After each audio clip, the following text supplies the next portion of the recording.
A Japanese woman, POW, in an American camp after World War II risked everything to hide a cucumber. Not to eat, not to fight hunger, but for a reason so personal that few would dare to say it out loud. What do you think she will do with it? The story will start now. The war had ended. In the autumn of 1945, Japan surrendered unconditionally. While celebrations filled the streets of Washington and New York, convoys of captured Japanese soldiers and auxiliaries rolled quietly into temporary camps across the United States. Most of them were men, but there were also nurses, clerks, and Japanese women POWs who had served with the army, now stripped of rank, identity, and freedom. One such camp stood in the middle of the American Midwest. From the outside, it looked like any other military compound, but for those inside, it was a world of barbed wire, wooden guard towers, and boots striking the pavement with the rhythm of authority. Every morning began with roll call, every day with labor, every night with the cold silence of cots lined in rows. For the Japanese women POWs, captivity was even harsher. Hunger, yes, but also the loss of privacy, of dignity, of the smallest routines that once reminded them they were still human. Among them was a young nurse, barely past her 20s. Her name has been lost to history, but the memory of what she did lingers on. She carried herself with quiet composure, even in captivity.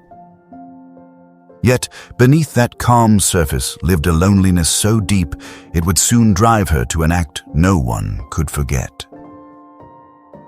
One day, while helping in the camp kitchen, she saw it. A crate of vegetables, rough potatoes, wilted greens, and one cucumber. Green, firm, alive. It was nothing special to the American guards, but to her, it was a spark. A reminder of summer meals back home, of a life before the war. In a moment of desperate courage, she slipped it into her sleeve and carried it back to her bunk. But this was not about food.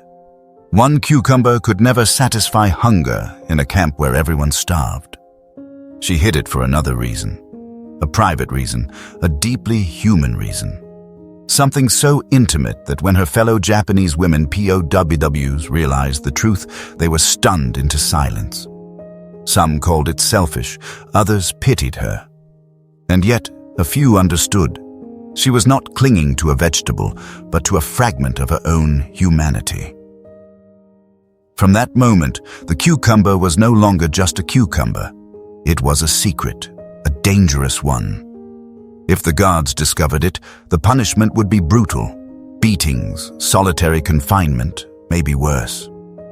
Still, she held on, and that single act would set off a chain of events that shook the quiet order of the camp to its core. So, let me ask you this. If you were in her place, would you have kept the secret for yourself, or given it up to protect everyone else?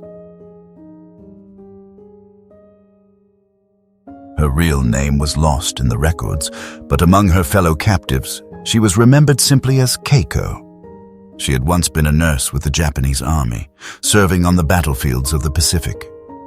When Japan finally collapsed, Keiko, along with many other women, was captured by American forces and shipped across the ocean to camps on U.S. soil.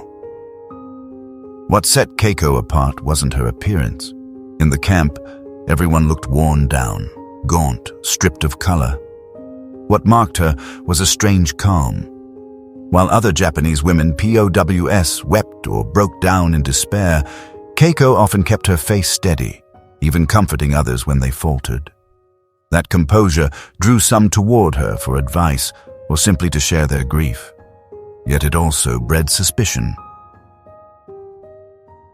To a few, Keiko's quiet strength felt like a mask hiding something no one else could see. The women were housed in a separate section from the men, but there was no special protection, no kindness in that separation. Most of the American guards were young, carrying with them a mix of curiosity and contempt for the defeated enemy. Some treated the Japanese women POWs like shadows, avoiding them altogether. Others laughed, mocked, and hurled crude jokes their way. That constant lack of respect stripped the women of what little dignity they had left. Keiko bore it all with her usual calm, but inside she was unraveling. As a nurse, she had once tended to wounded soldiers, faced rivers of blood without flinching. Yet in the camp, her greatest wound came from emptiness, the absence of privacy, of womanhood, of even the smallest reminder that she was more than just a nameless captive. Then, one day, the cucumber appeared. To anyone else, it was just a vegetable. But for Keiko, it was a key that unlocked memory. Summer meals in her hometown, the laughter of youth, the taste of something fresh under the sun. More than that, it stirred in her a deeply private longing, something no one dared speak of in the camp, but which every Japanese woman POW felt in the long, silent nights. From the moment she hid it, Keiko carried a secret, but secrets in a prison camp never stay safe for long. Every move, every glance was under watch. The eyes of guards, the eyes of fellow captives, the eyes of those jealous or suspicious. Whispers began. At first, just murmurs. Keiko is hiding something, maybe food.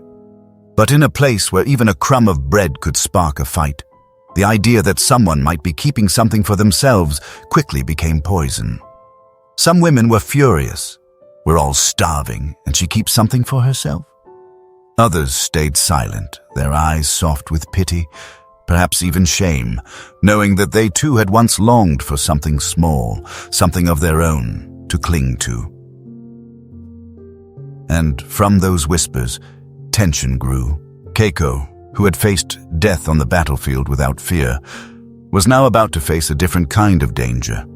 Not from bullets or bombs, but from the suspicion of her own people, and from the growing curiosity of the American guards who were beginning to wonder what secrets the Japanese women POWs were hiding behind their walls. There was another Japanese woman POW in the camp named Hana, and she had been watching Keiko closely from the very beginning. Hana was older, once a translator for the Japanese army. She was sharp, ambitious, and used to maneuvering within structures of power. She knew how to spot weaknesses and exploit them to survive. Inside the camp, she was nothing like the quiet women who simply endured their fate.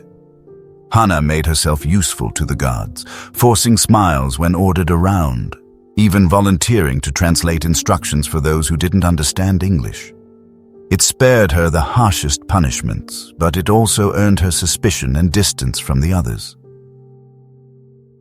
Perhaps that was why Hana's gaze toward Keiko was always edged with suspicion, even envy. Keiko's calm presence, her ability to remain steady while others broke down, drew trust from fellow POWs, and that very trust drove Hana mad. She wanted to rip away whatever lay hidden behind Keiko's silence. One night, when the barracks were quiet and only the dim glow of the guard tower cut through the darkness, Hana caught sight of Keiko stirring. Keiko bent slightly forward, her hand sliding under the ragged blanket. Hana's sharp eyes missed nothing. She held her breath, watching, and then she saw it. Keiko carefully pulled out a long green shape before tucking it quickly back under the covers. In that moment, Hana understood. A cucumber. Her lips curled, not with amusement, but with scorn. So that's it, she thought. Not for hunger. She keeps it for shameful reasons, and she really believes she can hide this from us.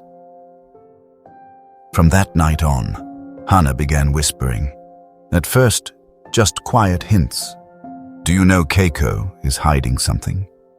But whispers spread quickly in a place where secrets were deadly. Soon, nearly every Japanese woman POW in the barracks had heard it.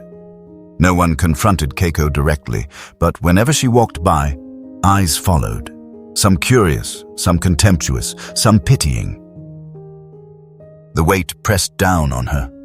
gone were the looks of trust from those who had once shared their crumbs of food with her. In their place came the sting of whispers. "We're starving, and she keeps something for herself. If the Americans find out, we'll all be punished." Each word cut like a blade. Keiko had never meant betrayal, never meant to endanger anyone.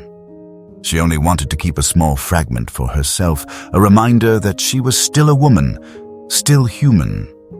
Yet that choice now marked her as an outcast. Hana seized the moment. To her, this was the perfect chance to prove her dominance. One morning, when the Americans launched a sudden inspection of the barracks, Hana shot up from her cot. Her voice rang sharp and clear, slicing through the damp air. "She's hiding food right under her bed."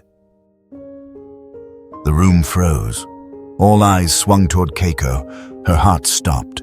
She gripped her blanket tight, desperate to shield her secret, but it was too late. Two guards strode over, faces cold and stern. They yanked the bedding aside, tossed the mattress, and there it was. A cucumber rolling onto the floor, exposed to everyone. The silence shattered. One guard let out a mocking laugh. "All this fuss? For a cucumber? Do you people think it's gold?"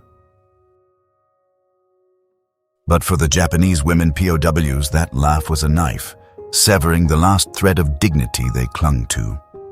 They knew the cucumber wasn't about food. It laid bare a truth they all carried, that even in prison, even in humiliation, human beings still yearned for the most basic needs, the most private affirmations of life. The guard stooped, picked it up, and tossed it to the ground. Then his boot came down hard. A loud crack echoed as the cucumber split, crushed into shards beneath polished leather. The entire barracks fell silent. Keiko stood frozen, her head bowed, her face burning, her chest pounded, but no words would come. Shame seared through her, hotter than any flame. Around her, some women turned away, unable to watch. Others pressed their lips tight, fighting back tears. Hana, though, allowed herself a thin smile of triumph. The inspection ended. The guards marched out, leaving behind only fragments of green flesh smeared into the dirt, but the damage remained. Keiko slumped back to her corner, as still as a statue. One thought churned in her mind. She had endangered them all. If the Americans had been stricter, the entire barracks could have lost food rations, faced beatings, even solitary punishment. That night, she could not close her eyes. Every sound pierced her, the sighs, the whispers, the quiet curses. Yet among them came another murmur, softer, like a breeze through the dark. She only wanted to remember that she was human. Those words did not erase her shame, but they lit a small spark inside her. Somewhere, at least a few understood the truth she could never admit aloud. From that day forward, the cucumber became more than a scandal. It became a scar on the camp's memory, a reminder that in war, even the smallest thing could ignite everything: jealousy, betrayal, humiliation, and in rare moments, a fragile flicker of compassion. After the inspection, the camp sank into a heavy silence. Ever since the cucumber had been exposed and crushed before everyone's eyes, Keiko lived as though carrying an invisible sentence on her back. She grew quieter than ever, curled up in the corner of her bunk, avoiding every gaze. Even when no one spoke, she still felt the weight of countless eyes upon her, some filled with contempt, some with pity, and others simply silent, as if admitting aloud what they all knew would shatter something inside them. Hana, in contrast, grew bolder. She walked with her chin held high, as though she had just performed a noble duty and saved the barracks from danger. At night, when the guard tower's light spilled through the bars, she would let slip cold remarks. In here, we must stand together to survive, and yet some people would turn a cucumber into their own selfish comfort. Shameful. No one answered her, but every word cut into Keiko's heart like a small, unseen blade. At first, many of the Japanese women, POWs, agreed with Hana. They were starving, after all, and the thought of someone keeping anything for herself, even a cucumber, sparked anger. But over time, Keiko's silence began to plant doubt. She never protested, never defended herself. She simply endured, as if shouldering a guilt far heavier than reality. That very silence unsettled some of the women. Perhaps they wondered they had been too cruel, judging her for clinging to a tiny fragment of her humanity. Still, fear loomed over everyone. Rumors of hidden food did not stay confined to the women's section. They reached the men's barracks and eventually the ears of the American guards. Soon, suspicions grew that more contraband might be hidden inside the camp. One icy morning, the siren blared and all prisoners were ordered to assemble in the yard.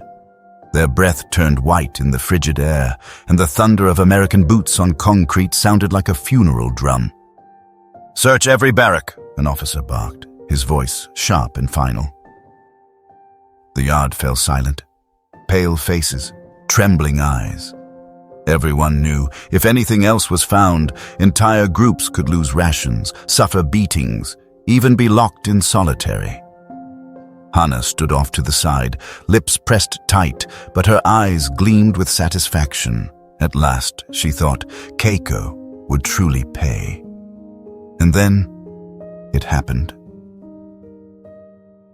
A small figure stepped forward from the line. It was Ayako, quiet, reserved Ayako, a woman so withdrawn that few ever noticed her, except Keiko, who shared a bunk with her. Ayako faced the guards, her voice hoarse but clear. "There is no need to search. The one at fault is me. I once took a potato from the kitchen. If punishment is required, let it fall on me." Gasps rippled through the rows. The women turned to one another, eyes wide. Even the American guards faltered, startled by a confession no one expected. Prisoners usually survived by silence, not by volunteering guilt. Hana froze, her face flushing red with rage. Someone had stolen the moment she had longed for, the moment Keiko would be dragged out in disgrace. Keiko herself was stunned into stillness. She couldn't lift her head, but when Ayako glanced back, their eyes met. In that fleeting look, Keiko saw it, a silent message, a promise. "Let me carry this, because I understand." From that day on, Ayako was forced into grueling labor. She hauled wood, shoveled snow, endured lashes when her strength failed. Her back bore fresh stripes of pain, her hands bled. Yet she never spoke a word about Keiko or the cucumber. The secret was buried in her quiet sacrifice. One night, after the barracks had fallen asleep, Keiko crept to Ayako's side. She found her friend hunched over, her back scarred and glistening in the moonlight. Keiko trembled, tears spilling as she whispered, "Why did you do this?" "It should have been me." Ayako gave a tired but gentle smile. "Because you've suffered enough. And because I understand. A woman in this place needs to keep something to remind herself she is still alive." Keiko broke down, sobbing harder than she ever had since her capture. It wasn't weakness, it was release. At last, someone had seen her pain, carried it with her. After that, the camp slipped back into its uneasy quiet. Hana no longer dared to sneer.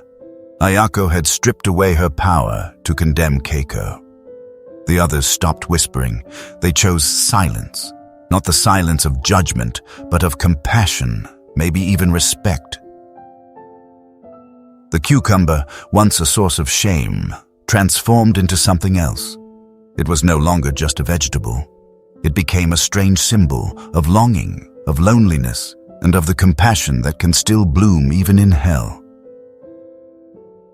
As winter blanketed the camp, Keiko often sat at her usual corner, gazing up at the narrow slice of sky through the bars. She knew the memory would never leave her. The stain of humiliation, yes, but also the flame of kindness. Because through Ayako's sacrifice, she learned the most important lesson. War could crush bodies, strip freedom, but it could not extinguish the seed of humanity between people.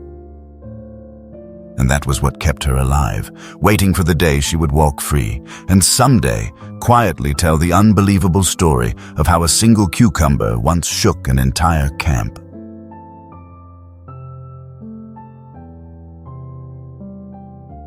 In the weeks after the cucumber incident, the camp settled back into its routines, but the air was never quite the same. Everyone knew that some invisible line had been crossed, that a raw truth had been dragged into the open and then buried again under Ayako's quiet sacrifice. Keiko lived more silently than ever, but her silence was no longer met with contempt. Now, when fellow Japanese women POWs glanced her way, their eyes carried less judgment and more sympathy. What was even more surprising was that the incident did not remain contained within the women's quarters. A few American guards, though they had laughed at first, carried with them a confusion they could not easily explain. One afternoon, as rations were being handed out, a young guard paused longer than usual at Keiko's spot. For just a second, his ladle dipped again, dropping an extra spoonful of vegetables onto her tray. He turned quickly away without a word. It was such a small act it could have been dismissed as a mistake, but Keiko knew better. There was something in the brief flicker of his eyes, something that told her he had been thinking. It turned out that even American guards were not entirely immune. They had been trained to see Japanese POWs as enemies, remnants of an empire that had brought war and bloodshed to the world. But after witnessing how a single cucumber could drive one woman to shame and another to endure beatings in order to protect her, they could not help but wonder, if I were in her place, would I have acted any differently? Keiko sensed this shift. It wasn't forgiveness, nor was it compassion in any obvious form. But in the way the guards looked at her, there was less disdain. A few no longer barked so harshly when ordering the women to work. Others stopped slamming trays down with spite. It wasn't kindness, not yet. But it was a little less cruelty. And in this place, even a little less cruelty felt like a breath of air. The most unexpected moment came one crisp spring morning. During roll call, as the women stood lined up, the officer in charge, a large man known for his sternness, suddenly stopped in front of Keiko. He stared at her for a long moment, then lowered his voice and asked in slow, deliberate English, "Why? Why did you risk it?" The entire line trembled. No one dared to breathe. Keiko lifted her head, for the first time meeting directly the eyes of her captor. She could not answer right away. How could she possibly explain to this man, this enemy, what it meant to lose everything and still ache for the smallest reminder that she was alive? At last, she spoke, her voice rough but steady. "Because I am still a human." That was all. The officer studied her, as if weighing the words. Then after a long pause, he gave a small nod and walked away. No scolding, no punishment, no more questions. From that day forward, there were no more surprise inspections in the women's barracks. For Keiko, it was a strange kind of release. She was not forgiven, nor was her dignity restored. But somehow, the truth of the cucumber, that truth she had once wanted to bury in shame, had become proof that she still existed, that war could strip away everything but could not erase the need to affirm her humanity. Ayako, who had taken the lashes in her place, still lay weak for days. Keiko tended to her quietly, washing the wounds across her back. In those quiet moments, words were unnecessary. Their eyes met, and in that gaze lived a deep understanding, one that rose above hunger, above cold, above fear. And strangely, after that spring, the divisions among the women began to fade. There were no more whispers of blame, no more suspicious looks. Instead, they all chose silence. Silence not of accusation, but of survival and of protecting what fragile humanity remained within the walls of steel. Keiko never spoke of the cucumber again, but she knew that once the truth had surfaced and then been buried again, it had changed everyone. She was no longer the woman looked at with pity or contempt. She had become a witness to a truth they all recognized in silence, that even in hell, a person still longs for something of her own. And that silent recognition, that was the unexpected opening of the story. Not a victory, not public forgiveness, but a moment of stillness where captor and captive alike quietly understood. Some things lie beyond the rules of war.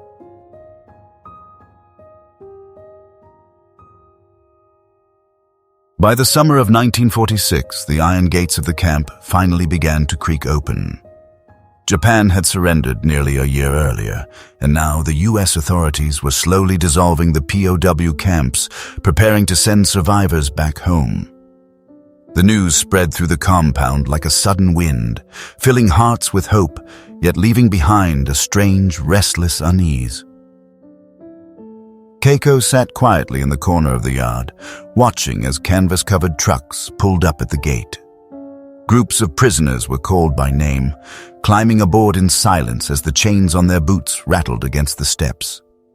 There were no cheers, no chatter, only the silent exchange of glances, eyes that belonged to people who had walked together through one of the darkest chapters of their lives. When Keiko's name was called, she carried with her only a small cloth bag with a few ragged clothes and a thin notebook where she had scrawled broken thoughts about her days in captivity. She kept no memento, no keepsake. The cucumber, the symbol of both her deepest shame and her quiet defiance, existed only in memory now. Yet the memory clung to her, vivid as ever. She could still hear the sharp crack of it crushed beneath an American boot, could still see Ayako's steady eyes as she took the lashes meant for her. Back in Japan, Keiko found a homeland in ruins. Cities reduced to rubble, rooftops blackened, people moving silently among the ashes to rebuild lives from nothing. In the midst of that devastation, the cucumber's story became a shadow in her mind, a reminder that war did not just destroy nations, it stripped humanity down to its very roots. Years later, as the country began to heal, Keiko chose a quiet path. She returned to nursing, this time in a small hospital. With her patients, she was gentle, devoted.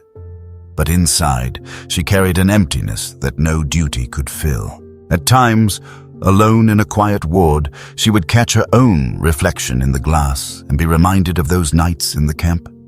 Nights when she couldn't bear to look herself in the eye for fear of seeing the shame she carried. Once, a coworker asked her, "Why are you always so serious? Why don't you ever share a happy story?" Keiko only gave a faint smile and said nothing. She could not explain. How could she tell them that once, a single cucumber had been enough to shake an entire prison camp and enough to leave one woman feeling guilty for the rest of her life? In her later years, Keiko began to write her memoirs. Her handwriting, shaky with age, never once mentioned the cucumber by name. Instead, she left behind an image, an allegory. A small, green thing once reminded me that I was still human. Readers might understand it, or they might dismiss it as a passing detail, but for Keiko, it was the only way to keep the memory alive without reopening the wound. Ayako, the woman who had borne the punishment in her place, also returned to Japan. The two women saw each other once more when both were already old. They met in a quiet tea house, sitting for a long time without speaking, and then, almost at once, both began to laugh. Shaky, fragile, but warm. No words were needed. The memory sat between them in silence, etched into their eyes. Only one sentence passed Ayako's lips.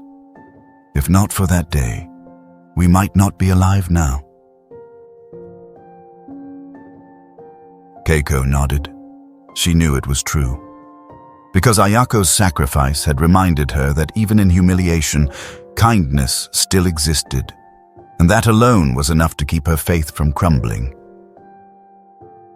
The story of the cucumber never made it into history books, but those who shared the camp remembered it and passed it on to their children and grandchildren as a strange, sorrowful tale.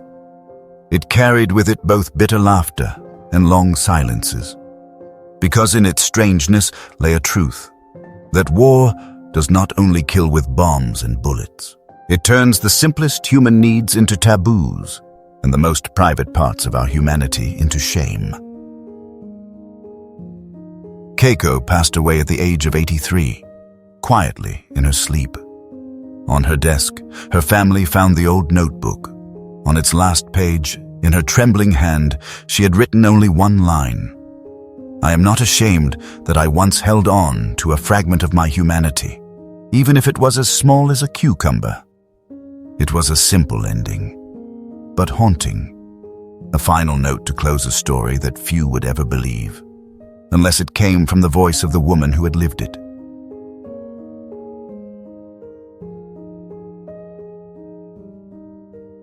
The story of Keiko and the cucumber is not just a strange anecdote from the days of captivity.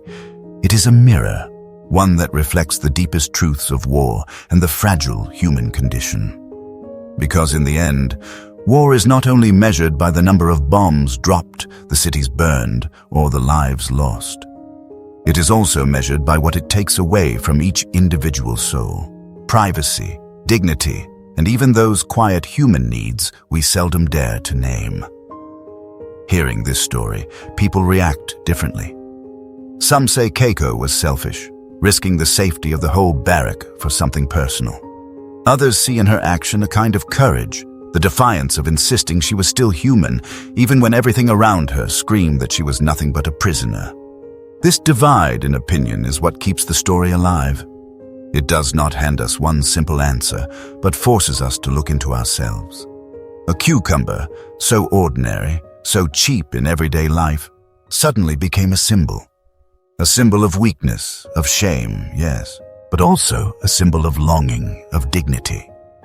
It reminds us that even in hell, people reach for something to hold on to, something that proves they still exist.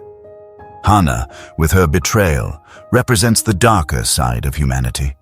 The envy, the ambition to survive at any cost, even if it means crushing another. Ayako, with her sacrifice, embodies the light, the compassion, the selflessness to suffer for someone else. And Keiko, at the heart of it all, stands as the reflection of both, carrying the shame of selfishness, yet also the fierce longing for dignity. It is this overlap, this tension, that makes the story so painfully real and unforgettable. What is most striking is that, in the memories of those who were there, the cucumber incident changed the camp itself. The Japanese women, POWs, no longer looked at Keiko only with contempt, and even the American guards, who once laughed as they crushed that cucumber under their boots, could not help but hesitate, wondering if the enemy before them was not, after all, just another human being with the same hunger, the same loneliness. So what is the lesson here? Perhaps it is not a story of praise, nor one of condemnation. It is a reminder. When pushed to the edge, the smallest things can become matters of survival, and that holding on to a fragment of humanity, even in the most awkward, shameful way, can sometimes be the bravest act of all. Keiko's story also raises a bigger question about history. How many memories like this have been buried? How many truths never made it into the textbooks, surviving only in whispers from those who lived them?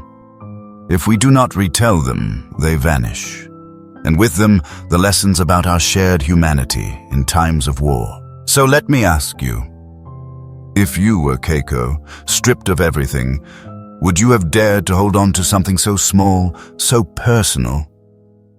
If you were Ayako, would you have had the courage to take the punishment for someone else? And if you were Hana, can you be sure that in a moment of weakness, you wouldn't have chosen betrayal just to protect yourself? There are no right or wrong answers. These questions only lead us deeper into the truth that people are more complex than we often want to admit. The war has ended. Keiko is gone. But the story remains, like a scar on our collective memory. A scar that does not need to be dissected endlessly, only remembered. Remembered, so we never forget that even in the darkest places, humanity can survive. And now, I want to turn to you. Picture it. In a cold, iron-barred barrack, a young Japanese woman, POW, trembles as she hides a cucumber. What do you feel? Pity? Anger? Shame? Amusement? Whatever you feel, it is a deeply human reaction. And that is why this story still reaches us, even after more than 70 years. So tell me, what do you think of Keiko's act? Was it a shameful weakness or a quiet defiance that proved she was still human? Leave your thoughts in the comments below. And if you believe this story deserves to be remembered, please hit like, subscribe, and turn on the notification bell. Because there are many more untold stories waiting. Stories forgotten by history, yet filled with lessons that never grow old. After all, sometimes, just a single cucumber can reveal the whole truth about war.